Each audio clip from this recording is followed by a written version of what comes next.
ఇదే RTV app వార్తల్ని క్షణాల్లో చదివే అవకాశం ఉంటుంది. ఒక న్యూస్ పేపర్, ఒక టెలివిజన్ ఛానల్ మీ చేతుల్లో ఎప్పుడూ ఉంటాయి.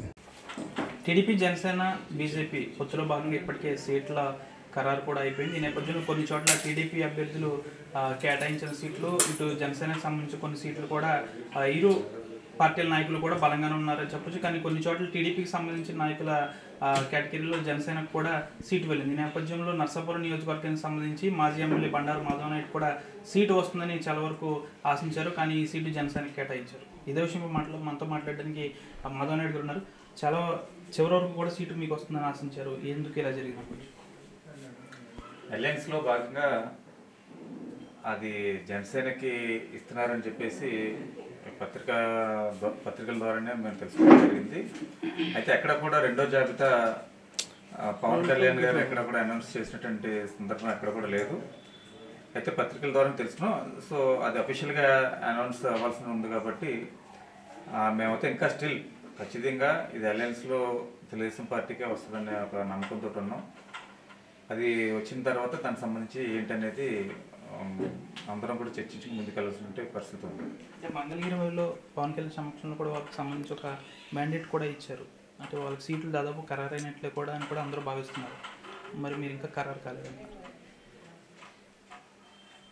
అది వాళ్ళతో చర్చించారని చెప్పేసి అన్నారు. కానీ ఇంకా అఫీషియల్గా అంటే పవన్ కళ్యాణ్ గారు ఫస్ట్ జాబితా ఆయన నోటుంటే ఆయన చదవటం జరిగింది. రెండో జాబితా అయితే ఆయన చదవలేదు.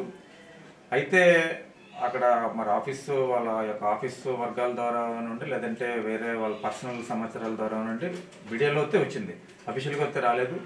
ఏమైనప్పటికీ కూడా ఈ యొక్క పరిణామాలు అలయన్స్లో ఒకవేళ జనసేనకి వెళ్తే ఏంటి అనే దాని మీద కూడా, ఎందుకంటే మేము ఇప్పటికే ఈ 5 సంవత్సరాలు 2019 నుంచి ఇప్పుడు 24 వరకు కూడా అనేక రకాలుగా ఇబ్బందులకి గురవటం జరిగింది.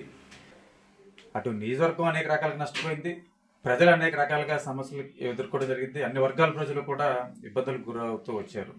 ఏదైతే నేను 2014 నుంచి కూడా ప్రజా జీవితంలో ఉంటూ 14 నుంచి 19 వరకు కూడా శాసనసభ్యుడిగా ఉన్నాను. ఆ యొక్క 5 సంవత్సరాల్లో కూడా గతంలో ఎన్నడూ లేని విధంగా నర్సాపురం నియోజకవర్గాన్ని అభివృద్ధి ధ్యేయంగా పనిచేసుకుంటూ మేము అంతా కూడా ముందుకెళ్ళాం ఒక టీం వర్క్ తోటి. అదే రకంగా ఎన్నో రకాలైనటువంటి దీర్ఘకాలంగా అభివృద్ధికి నోచుకున్నటువంటి ప్రాంతాలు అన్నీ కూడా నర్సాపురం నియోజకవర్గంలో మేము అన్నీ కూడా సమస్యలు పరిష్కరించుకుంటూ ప్రజల మన్ననలు పొందడం జరిగింది.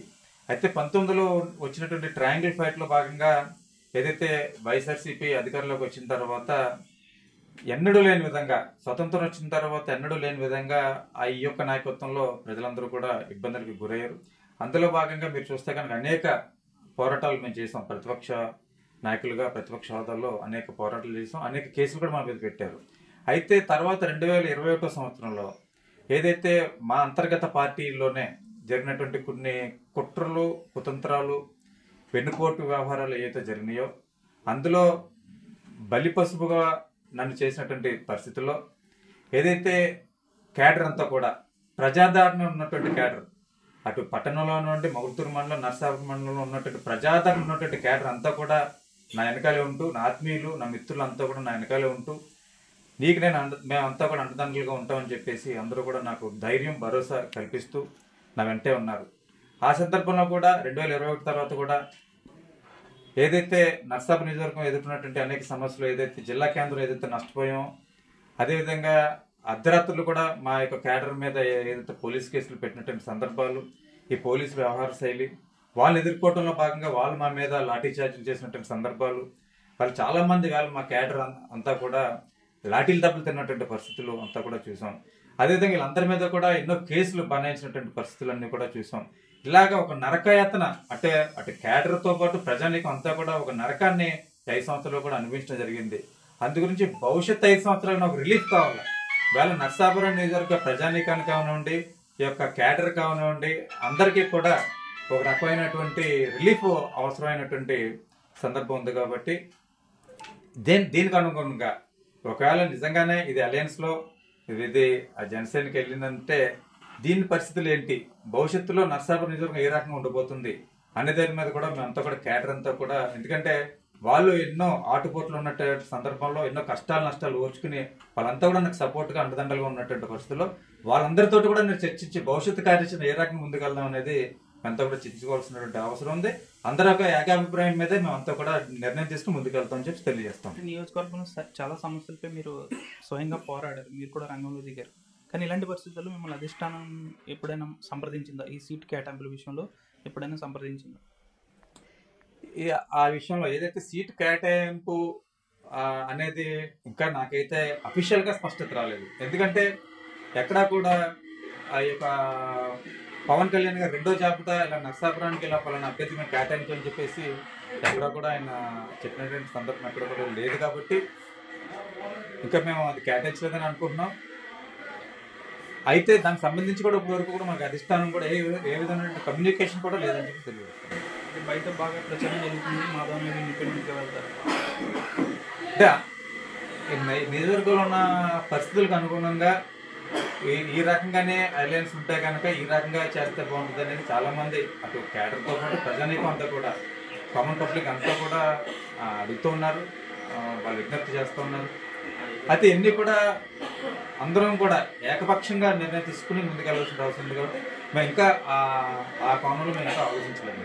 మీ కార్యకర్తలు మీ దగ్గరకు వస్తున్నారు, ఏం చెప్తున్నారు? పరిస్థితులన్నీ కూడా అబ్జర్వ్ చేస్తూ ఉన్నామండి. ఇప్పుడు ఉన్నటువంటి కదలికలు ఎక్కడ కూడా అఫీషియల్గా ఎక్కడ కూడా ఏమైనా అనౌన్స్మెంట్ కాలేదు. కాబట్టి ఇప్పుడు ఆ యొక్క పరిస్థితి వచ్చే వరకు కూడా మేము అంతా కూడా ఎప్పటికప్పుడు మేము పరిశీలించుకుంటూ ఉన్నాం. మేము దీనికి సంబంధించి ఏం చేయాలనే దాని మీద మేము ఎప్పటికప్పుడు డిస్కస్ చేసుకుంటూ ఉన్నాం. ఆ సమయం వచ్చినప్పుడు మటుకు ఖచ్చితంగా మేము అందరూ కూడా నేను ఆలోచించుకుని నిర్ణయం తీసుకుంటాం.